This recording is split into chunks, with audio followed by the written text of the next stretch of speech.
始祖ユミルの正体は一体何なんだ。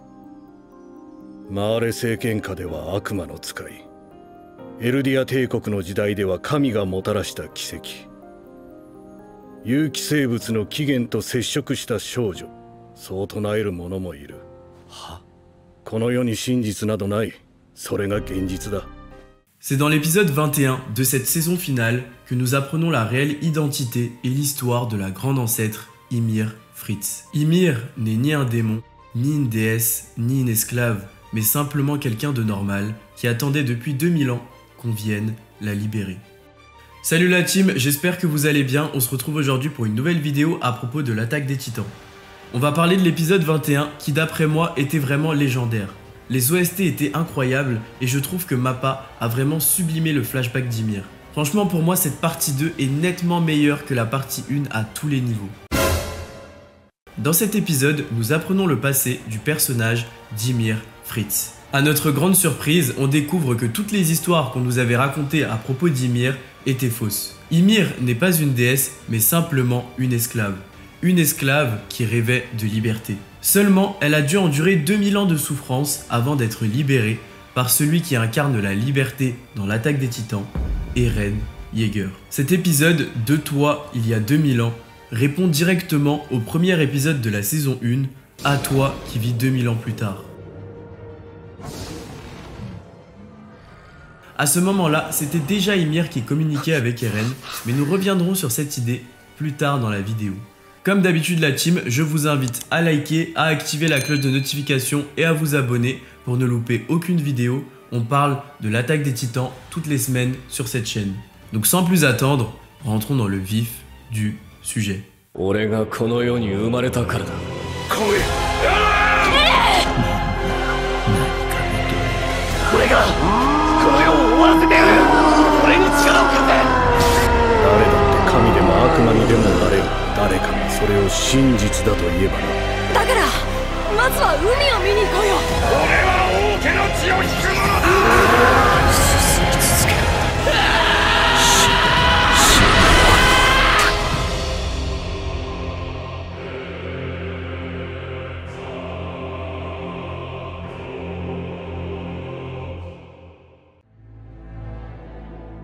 Si les Mars disaient qu'Ymir était un démon, et que les Eldiens disaient qu'Ymir était une déesse, nous apprenons dans cet épisode qu'Ymir était en réalité une simple esclave.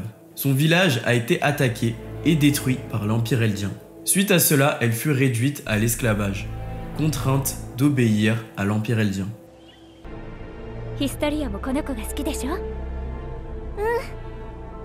C'est dans la saison 3 de l'attaque des titans que Frida nous avait déjà annoncé qu'Ymir était une esclave. Elle l'avait décrite comme une jeune fille attentionnée envers tout le monde. C'est un très bel euphémisme pour décrire le travail d'une esclave. Je trouve ça très intéressant car à ce moment-là, Frida possédait l'originel, par conséquent, elle savait très exactement qui était Ymir. Avoir dit ça à Historia alors qu'elle connaissait la vérité est d'autant plus déconcertant. Même si Ymir était une esclave, elle contemplait. Elle contemplait le monde dans lequel elle était née.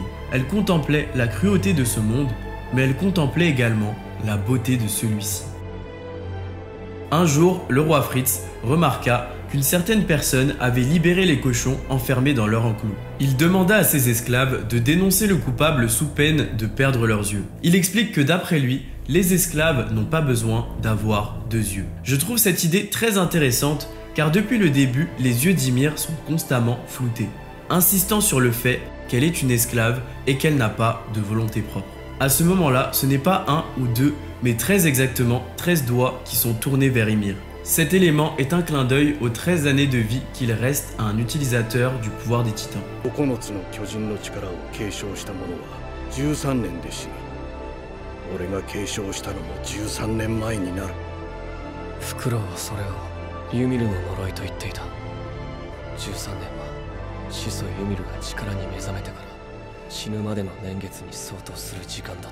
Suite à cette découverte, le roi Fritz prit la décision de libérer Ymir avant d'envoyer ses troupes à sa poursuite pour la tuer. Lorsqu'elle courait pour sa vie, Ymir fit face à une fleur ensanglantée par son propre sang. À l'image de la fleur ensanglantée que l'on retrouve dans l'ending de la saison finale, Cet élément fait pour moi référence à l'ambivalence du monde de Shingeki no Kyojin. Un monde cruel, mais qui est en même temps très beau. C'est lorsqu'Ymir n'avait plus de force qu'elle fut face à un arbre. Un arbre gigantesque dans lequel elle entra pour se cacher de ses poursuivants. À ce moment-là, elle tomba dans un mystérieux liquide et c'est lorsqu'elle était sur le point de s'étouffer qu'elle rentra en contact avec un organisme très étrange. La fusion entre elle et cet organisme donna naissance au pouvoir des titans.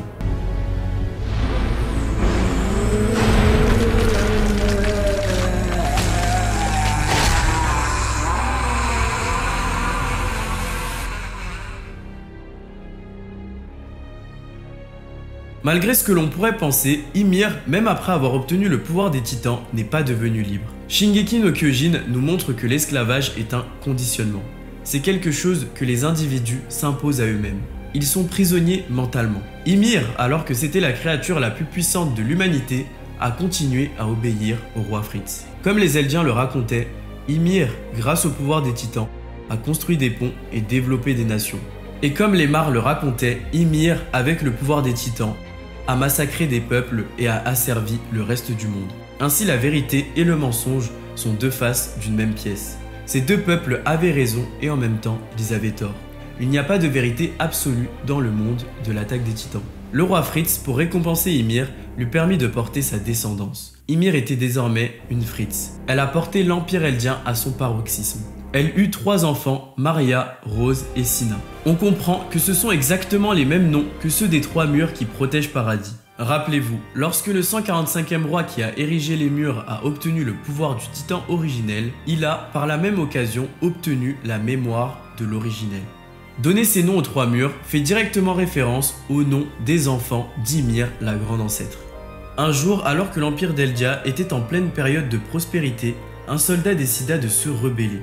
Il lança une attaque contre le roi Fritz dans le but de l'assassiner. Seulement Ymir le protégea.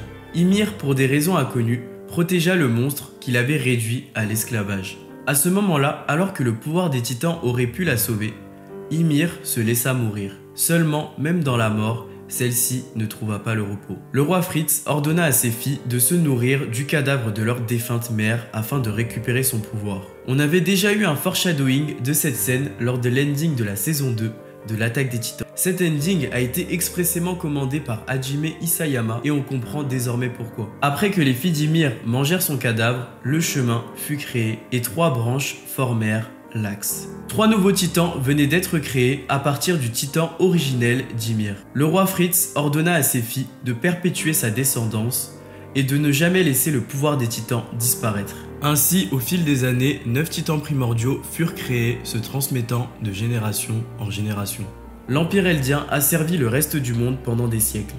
Mais cette hégémonie prit fin avec l'arrivée du 145e roi Fritz. Au vu des massacres réalisés par les Eldiens, le 145e roi décida de s'allier avec les Mar pour mettre fin à la dynastie eldienne.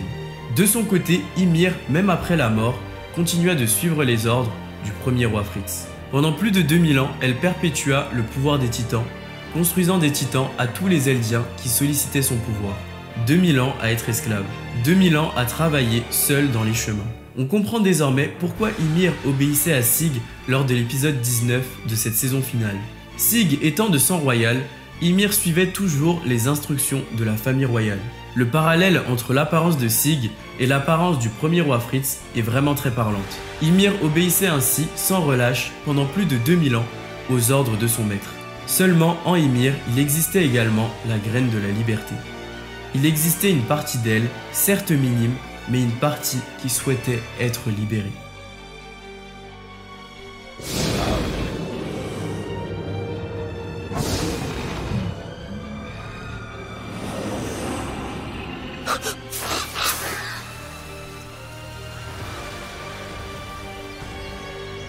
Eren Yeager incarne la liberté dans l'attaque des titans. Comme je l'ai expliqué dans ma vidéo précédente, Eren est le titan assaillant.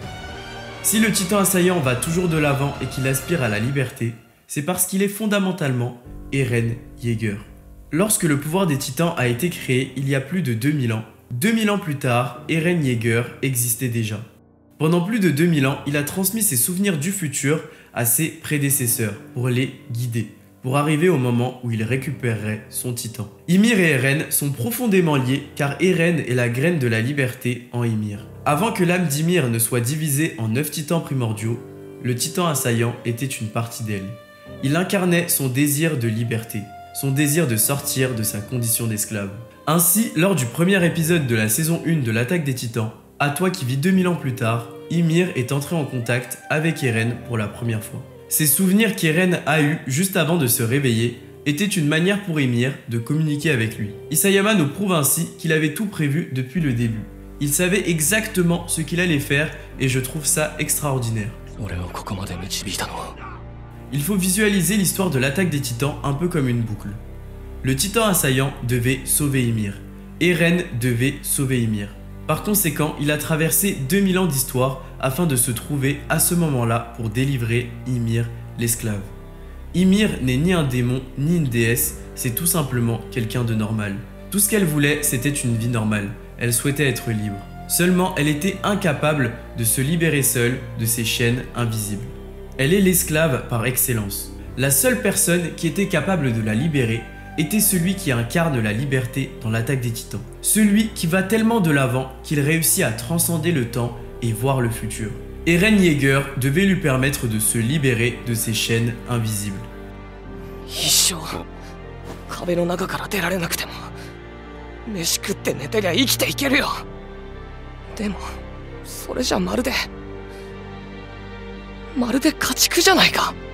Lorsqu'Eren rencontre Ymir, il lui dit que c'est elle qui l'a guidé jusqu'ici. Il lui demande de lui céder la totalité de ses pouvoirs. Il lui annonce qu'il va mettre un terme à tout ça. Eren explique à Ymir qu'elle n'est ni une esclave ni une déesse, mais simplement quelqu'un de normal. C'est à cet instant qu'Ymir réalise la même grimace que celle d'Eren et celle de Grisha. Pour la première fois, Ymir grinçait des dents. Pour la première fois, Ymir exprimait sa rage envers le monde. On peut enfin voir les yeux d'Ymir, ce qui montre qu'elle s'est libérée de sa condition d'esclave. Sa rage est incarnée par le personnage d'Eren Yeager qui s'empresse de déclencher le grand terrassement.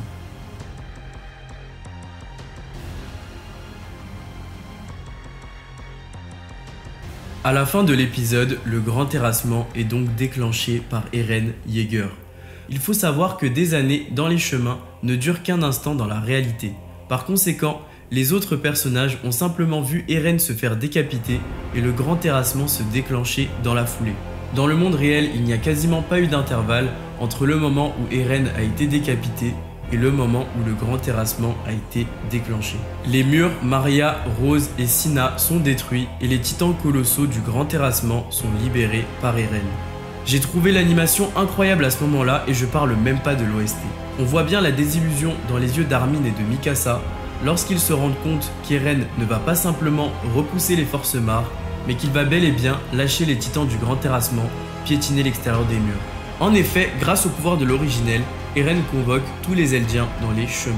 Il leur annonce son objectif qui est clairement d'exterminer toute forme de vie hors des murs. Il explique qu'il souhaite sauver Paradis, l'île où il a grandi, et que par conséquent, il réduira l'ennemi à néant. Je ne sais pas si vous vous rappelez, mais à ce moment-là, il semblerait qu'Armin avait compris les réelles intentions d'Eren.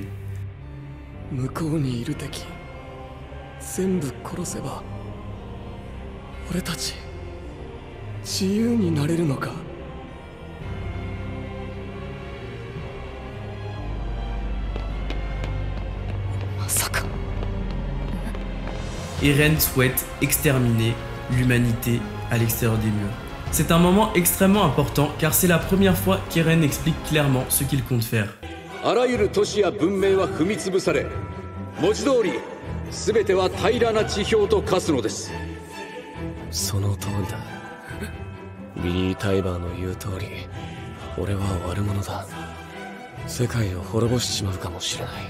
On remarque que la tête d'Eren a été rattachée avec son corps par le même organisme qui a permis la création du pouvoir des titans. Cela signifie qu'Ymir a bel et bien cédé la totalité de ses pouvoirs à Eren. Eren détient désormais les pouvoirs du titan originel, d'où sa nouvelle forme squelettique. Eren souhaite tous les exterminer, mais cette fois-ci, il ne parle pas des titans, mais il parle bel et bien des êtres humains à l'extérieur des murs.